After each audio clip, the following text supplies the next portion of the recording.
प्रिय विद्यार्थियों, हम लोगों का जो चैप्टर चल रहा है विमीय विश्लेषण, तो लास्ट की वीडियो में आप लोगों ने ये सीखा, ये जाना किसी भौतिक राशि की विमाएँ क्या होती हैं, किसी भौतिक राशि के लिए विमाएँ या विमीय सूत्र किस प्रकार से ज्ञात करते हैं, और जो किसी भी भौतिक राशि के लिए जो फॉर्मूला होता है, जो सूत्र होता है, वो विभिन्न पदों में होता है, लेकिन किसी भौतिक राशि के लिए विमीय सूत्र एक ही होता है।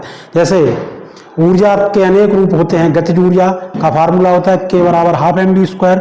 स्थिर ऊर्जा का होता है U बराबर mgh। किसी खिंची स्प्रिंग के लिए ऊर्जा होती है U बराबर हाफ kx²। लेकिन सभी प्रकार की ऊर्जाओं का जो विमीय सूत्र होगा वो एक ही होगा, वो क्या होगा, ml² T⁻²। ठीक है, तो आज के वीडियो क्लास में हम लोग विमाओं के एप्लीकेशन देखेंगे, विमाओं के उपयोग देखेंगे। विमाओं के उपयोग, विमाओं के अनुप्रयोग।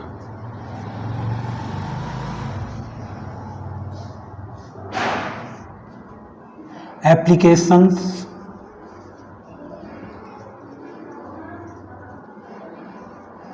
Of dimensions. विमाओं के अनुप्रयोग। देखिए, विमाओं के क्या क्या अनुप्रयोग हो सकते हैं।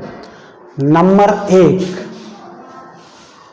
हम विमीय रीत से एक पद्धति के मात्रकों को दूसरी पद्धति के मात्रकों में बदल सकते हैं। इसका पहला उपयोग क्या हो गया कि विमाओं की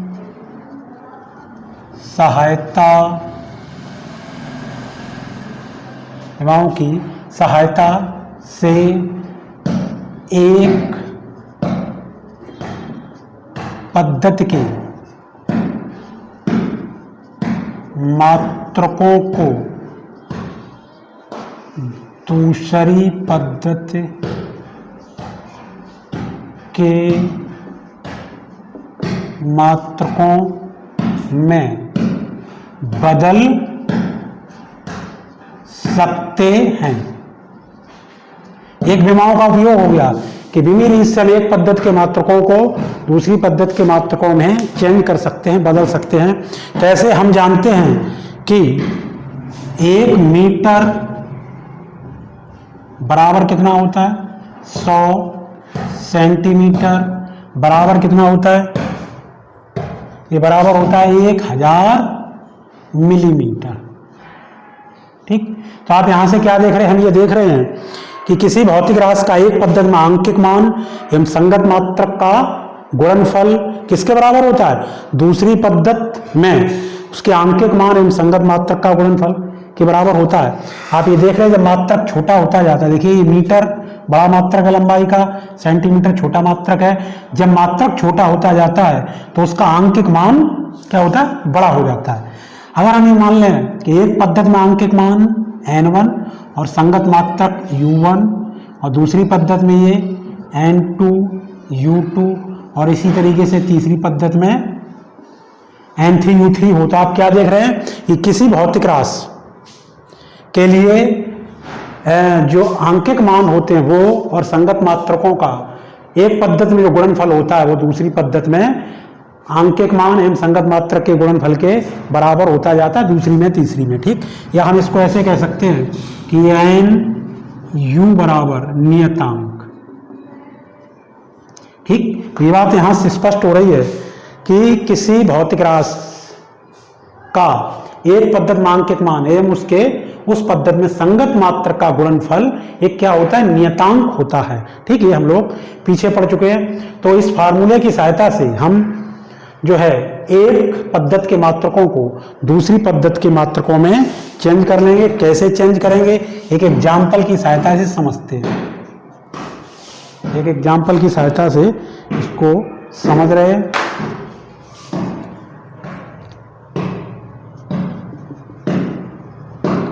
एग्जाम्पल क्या, एग्जाम्पल हमारा है कि बल के एसआई मात्रक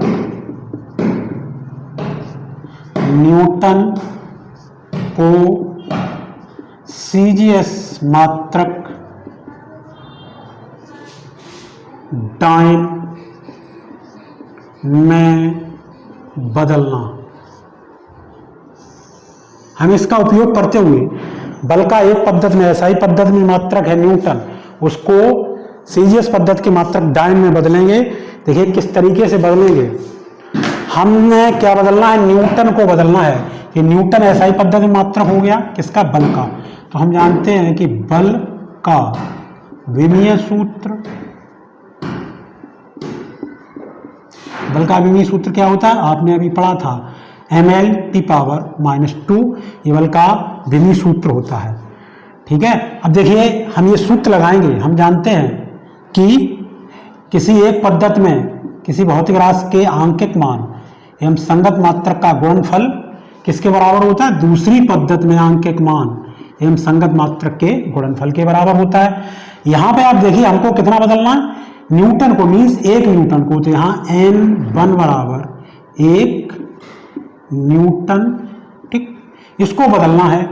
और N2 बराबर किस में बदलना है, डाइन में बदलना है। तो आप यहाँ पे आ जाइए। अब एक बार फिर हम इसको किस तरीके से लिख सकते हैं, देखिए N1 U1 क्या है, एक पद्धति में मात्रक या विमीय सूत्र। तो देखिए बल का विमीय सूत्र क्या है, विमीय सूत्र था आपका ml⁻²। पहली पद्धति में है ये, तो यहाँ पे लगा दोगे 1 इक्वल N2। अब ऐसे दूसरी U2, दूसरी पद्धति में ये विमीय सूत्र, तो ये हो जाएगा m2L2T2⁻²। ठीक है, ये हो गया। हमको क्या निकालना, हमको निकालना N2। तो N2 बराबर N1। तो इसके साथ देखिए N2 बराबर निकालो तो ये पूरा टर्म इसका मल्टीप्लाई इधर लाओगे तो डिवाइड हो जाएगा। तो हम किस तरीके से डिवाइड करते हैं, M1/M2, L1/L2 और T1/T2⁻²। ठीक है, फिर देखिए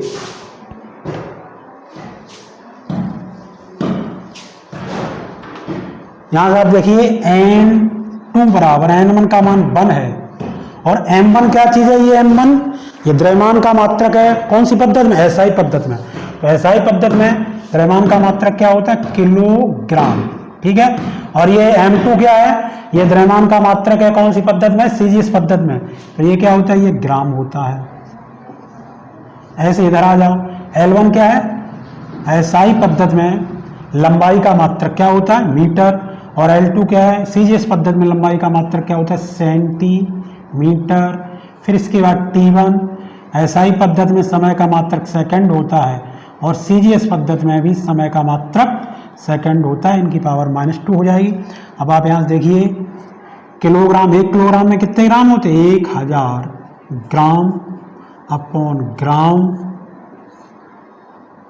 फिर इसके बाद देखिए 1 मीटर में कितने सेंटीमीटर होते हैं, 100 सेंटीमीटर अपॉन सेंटीमीटर।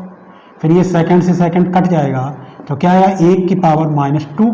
और 1 की पावर कितनी ही हो जाए तो उसकी वैल्यू एक ही रहेगी। सेंटीमीटर से सेंटीमीटर कट गया, ग्राम से ग्राम कट गया। तो आप यहाँ देखिए N2 बराबर कितना आ गया, ये आ गया 10⁵ 3 जीरो ये है और 2 जीरो ये है, 10⁵5 आ गया। ठीक है, इसका ये मतलब हो गया, इसलिए 1 न्यूटन बराबर आपका कितना हो गया, 10⁵5 डाइन। ठीक है, इस तरीके से हम एक पद्धति के मात्रकों को दूसरी पद्धति के मात्रकों में बदल लेंगे, चेंज कर लेंगे। ठीक है, ये विमाओं का हमारा पहला उपयोग हो गया। इस उपयोग पर आधारित आंकिक प्रश्न बाद में सॉल्व करेंगे। अब देखिए विमाओं का दूसरा उपयोग क्या है, ये आपका पहला उपयोग हो गया, आपने देख लिया। अब दूसरा उपयोग देखिए, दूसरा उपयोग ये है कि हम विमाओं की सहायता से विमीय रीत से किसी भौतिक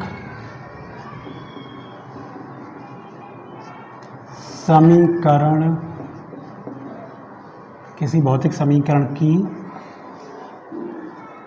सत्यता की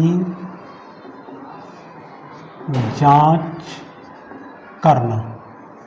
ठीक, विमाओं की सहायता से हम ये जान लेंगे कि हमारा फिजिक्स का कोई फॉर्मूला है, दिया हुआ फॉर्मूला है वो सही है गलत है, ये विमाओं की सहायता से ज्ञात कर लेंगे। आपके बहुत सारे समीकरण होते हैं, जैसे गति का समीकरण v बराबर u प्लस ए टी है, बहुत ही तुरंत जब ज्ञात करते हैं सरल लोलक की सहायता से, तो क्या फार्मूला लगाते हैं, t equal to pi under root L upon g. तो ये फार्मूला सही या गलत है ये हम किससे पता कर लेंगे, विमाओं की सहायता से। ठीक है, तो इससे पहले थोड़ा इसमें ये और देखिए, बिमीरी से जब किसी भौतिक समीकरण की सत्यता की जांच करेंगे तो उसमें एक आपका आएगा विमीय समांगता का सिद्धांत। विमीय समांगता का सिद्धांत। देखिए, विमीय समांगता का सिद्धांत ये होता है कि किसी भौतिक राशि में या किसी समीकरण में समान मात्रक वाली ही भौतिक राशियों को जोड़ा या घटाया जा सकता है। इसे क्या कहते हैं, इसे विमीय समांगता का सिद्धांत कहते हैं। ठीक है, विमीय समांगता के सिद्धांत के अनुसार किसी भौतिक राशि में या किसी भौतिक समीकरण में समान मात्रक वाले पदों को ही जोड़ा या घटाया जा सकता है। जैसे देखिए, आपका एक समीकरण है v बराबर u प्लस ए टी, इसमें जो आपका ये ए टी यू के साथ जोड़ा गया है, इसका ये मतलब कि तभी जोड़ा गया होगा जब u का मात्रक या विमीय सूत्र ए टी के मात्रक या विमीय सूत्र के बराबर होगा, तभी जोड़ा गया है, अदरवाइज नहीं जोड़ सकता है। क्या हम आपसे पूछें कि आप 5 किलोग्राम प्लस 10 ग्राम, तो क्या आप कितना कर दोगे, 5 10 कर दोगे, नहीं ना, क्योंकि तब तक नहीं आप जोड़ सकते हो जब तक ये दोनों मात्रक समान नहीं होंगे। चाहे तो ये किलोग्राम को ग्राम में बनाओ या ग्राम को किलोग्राम में बनाओ, तो इसका मतलब ये यहाँ पे जुड़ रहा है, वो इनके विमा या मात्रक आपस में कैसे होते हैं, समान होते हैं। तो ये विमीय समांगता का सिद्धांत कहलाता है। अब देखिए, विमीय रीत से जब हम किसी समीकरण की सत्यता की जांच करेंगे तो बहुत सरल है। आप जानते हो, कोई भौतिक समीकरण होता है, उसके दो पक्ष होते हैं, लेफ्ट हैंड साइड होती है और राइट हैंड साइड होती है। हम दोनों पक्षों की विमाएं लिखेंगे। अगर दोनों पक्षों की विमाएं बराबर आती हैं तो वो दिया हुआ समीकरण या दिया हुआ सूत्र हमारा कैसा है, सत्य है, सही है। ठीक, तो इसको देखिए कैसे हम एक एग्जाम्पल की सहायता से समझते हैं। एग्जाम्पल हमारा क्या है, आप जानते हो, अगर कोई पिंड मुक्त रूप से गिर रहा हो, मुक्त रूप से गिरते हुए पिंड द्वारा अर्जित वेग होता है v बराबर 2√2gh। ठीक, जब कोई पार्टिकल, कोई पिंड मुक्त रूप से गिरता है तो उसके द्वारा अर्जित वेग v इक्वल √2gh की सत्यता की जांच करना। सत्यता की जांच करेंगे तो बड़ी सिंपल बात है, हमने आपको क्या बताया, पहले लिखेंगे LHS की विमा बराबर, LHS में आपको दिखाई दे रहा है v, LHS में ये v दिखाई दे रहा है, ये v क्या है, ये वेग है। कौन सा वेग है, अंतिम वेग। तो वेग की विमा हमने आपको लास्ट वीडियो में बताया था कि 4-5 भौतिक राशियों की आप विमा याद कर लीजिए, वेग, त्वरण, बल, कार्य और ऊर्जा की। ठीक है, तो LHS की विमा बराबर v की विमा, तो v की विमा क्या होती है, LT इनवर्स। ठीक हो गया आपका। अब RHS की विमा लिखें, RHS की विमा बराबर, देखिए RHS में क्या √2gh है, तो √2, ये तो संख्या है, इसकी कोई विमा नहीं होगी। इसके बाद क्या, g त्वरण है, तो त्वरण की विमा क्या होती है, त्वरण की विमा होती है LT पावर -2 इंटू h क्या, ऊंचाई, तो ऊंचाई विमा क्या होगी, L ऊंचाई लंबाई। ठीक, और ये अंडर रूट मीन्स 1/2 घात, तो ये हो गया आपका L² T पावर -2 पावर 1/2। अब ये देखिए क्या होगा, ये इसको ऐसे लिख सकते हैं LT इनवर्स पावर 1/2 और होल पावर 2 से 2 नहीं, इसकी पावर कितनी, ये पावर यहाँ से देखिए 2 और होल पावर 1/2 आपकी चल रही है, 2 पावर से 2 पावर कैंसिल हो गई, तो क्या आया LT इनवर्स। तो आपने क्या देखा कि LHS की विमा बराबर किसके बराबर हो रही है, LHS की विमा RHS की विमा के बराबर हो रही है। अतः दिया हुआ हमारा संबंध कैसा है, सत्य है। ठीक है, एक और एग्जांपल देखते हैं आप। एग्जाम्पल, समीकरण B बराबर U प्लस AT की सत्यता की जांच।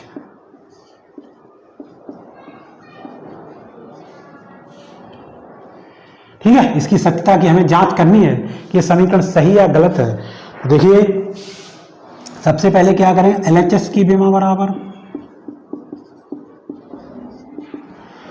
LHS की बीमा बराबर V की बीमा, लेफ्ट हैंड साइड में क्या है V क्या है बेग, और बेग की बीमा फिर बोलो क्या होती है LT इनवर्स, रट लो बेग की बीमा क्या होती है LT इनवर्स। ठीक, अब आप आ जाए RHS की बीमा,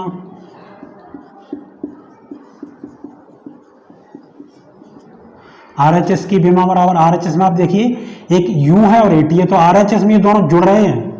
तो हमने आपको बताया जब कोई पद जुड़ता या घटता है तो इसका मतलब उनकी बीमाएं समान होंगी। तो RHS की बीमा बराबर U की बीमा।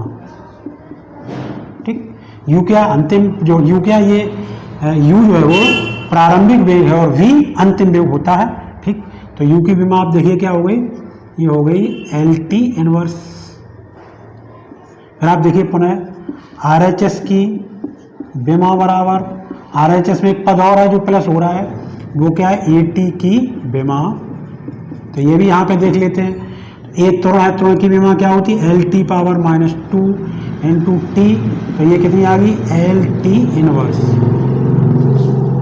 ठीक है, तो ये RHS की आप बीमा देखिए, यहाँ पे विमी समानता का भी, जो विमी समानता का सिद्धांत था वो भी सत्य हो रहा है। विमी समानता का सिद्धांत ये था कि समान विमी समीकरण, समान विमी सूत्र वाली भौतिक राशियों को जोड़ा घटाया जा सकता है। देखिए इसकी और इसकी बीमा भी आपस में बराबर आई, और लेफ्ट हैंड साइड की बीमा भी RHS की बीमा के बराबर आई, यहाँ आई है। इसका मतलब है कि जो दिया हुआ समीकरण है वो आपका कैसा है, वो सत्य है। ठीक है, ये हो गया आपका। अच्छे से आप इनको देखेंगे क्योंकि इस चैप्टर में ये जो हम करा रहे एग्जाम्पल का इन्हीं पर आधारित आपके न्यूमेरिकल्स पूछे जाएंगे। ठीक, इसके बाद अब देखिए बीमाओं का थर्ड यूज देखते हैं।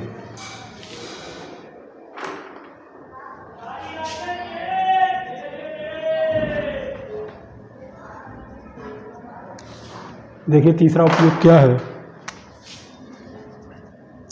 विभिन्न भौतिक राशियों में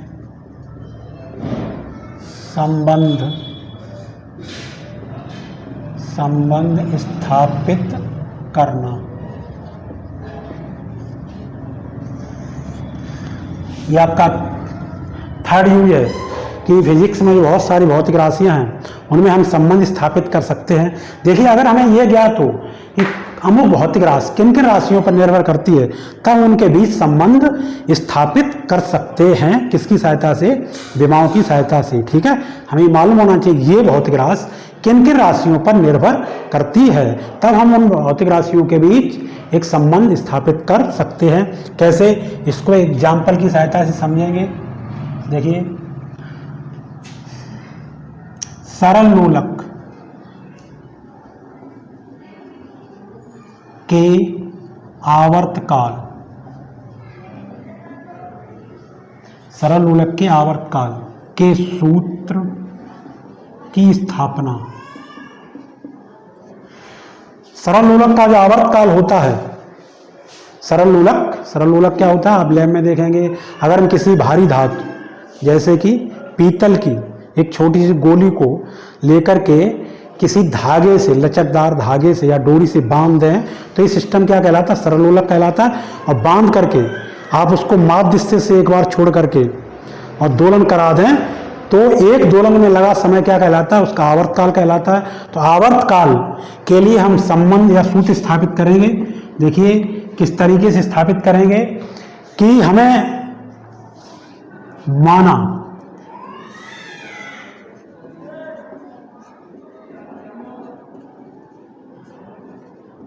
सरल लोलक का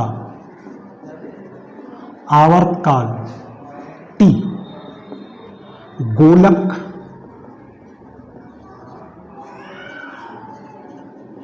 के द्रव्यमान m, गोलक के द्रव्यमान m, कॉमा धागे की लंबाई l व गुरुत्वीय त्वरण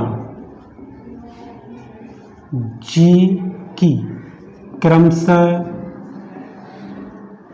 AV व C घातों पर निर्भर करता है। देखिए हमने पहले बता दिया, हम संबंध तभी स्थापित कर पाएंगे जब हमको मालूम होना चाहिए कि कोई भौतिक राशि किन किन राशियों पर निर्भर कर रही है। यहाँ पे देखिए जो सरल लोलक का आवर्तकाल है T, वो हमको मालूम है कि वो गोलक के द्रव्यमान पर निर्भर कर सकता है और धागे की लंबाई, जिसे प्रभावकारी लंबाई कहेंगे, प्रभावकारी लंबाई पर निर्भर कर सकता है और गुरुत्वीय त्वरण G पर निर्भर कर सकता है। ठीक है, तो इन पर निर्भर करता है। इनकी हमने मान लिया, इनकी ABC घातों पर ये निर्भर करता है। कौन? सरल लोलक का आवर्तकाल। तो जो हमने बात कही उसको मैथमेटिकली कैसे लिखेंगे कि सरल लोलक का आवर्तकाल T proportional to, depends on, किस पर डिपेंड्स कर रहा है? देखिए द्रव्यमान, गोलक के द्रव्यमान m की a घात पर, प्रभावकारी लंबाई l की b घात पर, गुरुत्वीय त्वरण g की c घात पर। ठीक है, अब देखिए यहाँ से ये समानुपाती का चिन्ह हटाएंगे तो T बराबर k m power a l power b g power c, समीकरण नंबर 1, जहां k विमाहीन नियतांक है। क्या है? कैसा नियतांक है? विमाहीन नियतांक है। ठीक है, अब क्या करें इसके बाद? इसके बाद दोनों पक्षों की विमाएं लिखने पर, दोनों पक्षों की विमाएं लिखेंगे तो ये जो सरल लोलक, ये जो आवर्तकाल होता है, किसी का भी आवर्तकाल हो, आवर्तकाल का मात्रक सेकंड होता है, आवर्तकाल की विमा क्या हो जाएगी? T। ठीक है, इधर K ये विमाहीन नियतांक है।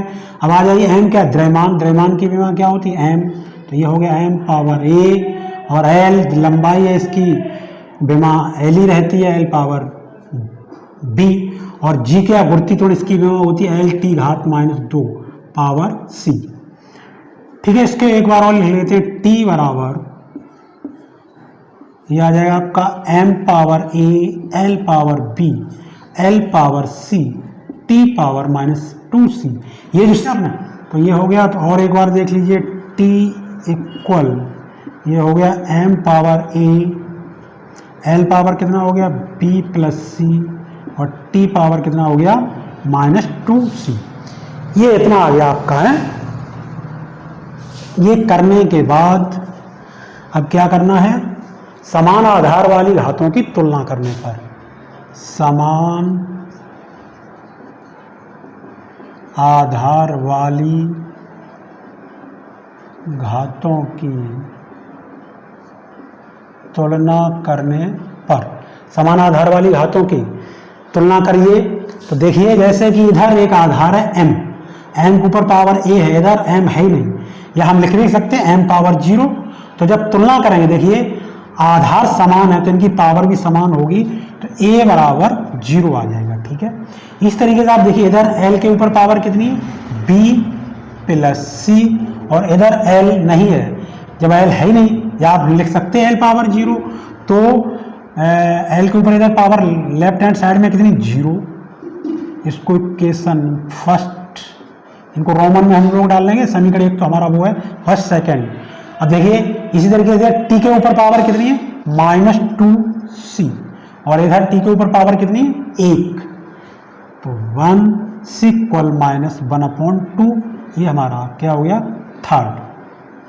c का मान जो है यहाँ रखो, c का मान जब यहाँ रखेंगे तो कितना आ जाए? b -1/2 बराबर 0, तो b बराबर 1/2। ठीक, ये b बराबर 1/2 हो गया।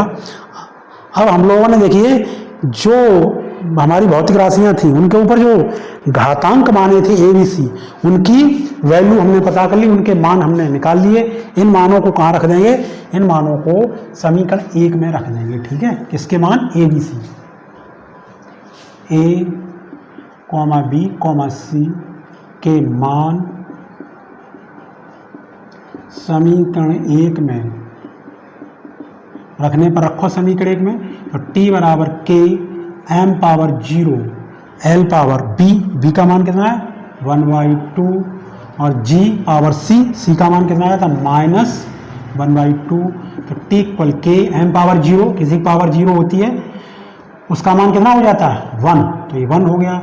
और इसको लिख दो l/2 अपॉन g पावर 1/2, तो t इक्वल क्या हो गया? k under root l upon g. 1/2 power होती है उसका मतलब अंडर रूट वर्गमूल। ठीक, ये आया आपका, ये क्या आ गया? सरल लोलक के लिए आवर्तकाल का सूत्र। यहां पर जो नियतांक है ये k प्रयोगों द्वारा k बराबर 2 पाई। जब k बराबर 2 पाई हो जाएगा तो इसलिए t बराबर 2 pi under root l upon g. ठीक है, ये सरल लोलक के आवर्तकाल के लिए सूत्र आया। इसमें अभी हम पढ़ेंगे, यहाँ विमाओं का एक दोष होता है कि इसमें ये जो नियतांक होता है, यहाँ पे जो विमाही नियतांक होता है, इसका मान हमें नहीं मालूम होता। हर जगह इसका मान अलग अलग होता है, ऐसा नहीं कि इसका फिक्स हो के बराबर 2 पाई हर जगह रखा जाए। ये प्रयोग द्वारा ज्ञात होता है, इस के का मान हर जगह अलग होता है, जो कि विमाओं का ये दोष है। तो इस तरीके से हम विमाओं की सहायता से विभिन्न भौतिक राशियों में संबंध स्थापित कर सकते हैं। ठीक है, ये तो हो गए आपके विमाओं के क्या हो गए? उपयोग हो गए। ठीक, विमाओं के हमारे उपयोग हो गए। अब देखिए विमी रीत के दोष भी हो गए। देखिए विमी रीत के दोष,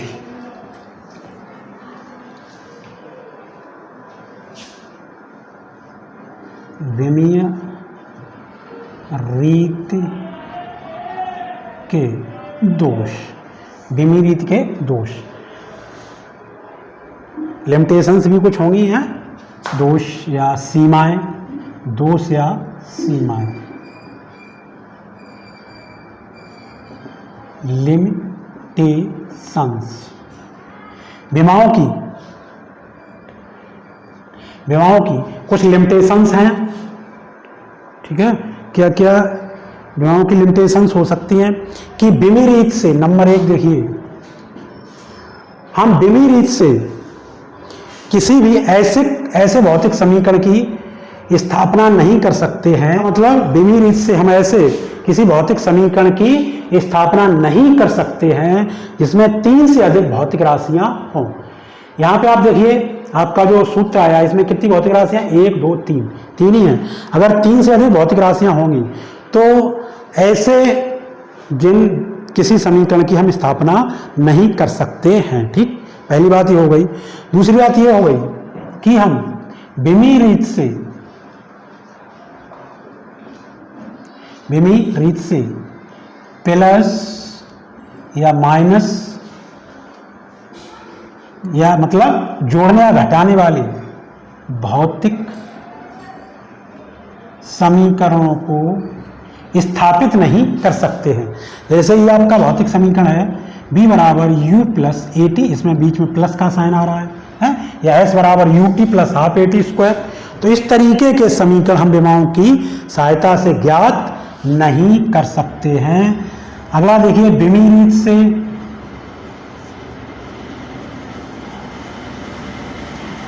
से विमाही नियतांक को नहीं ज्ञात कर सकते हैं।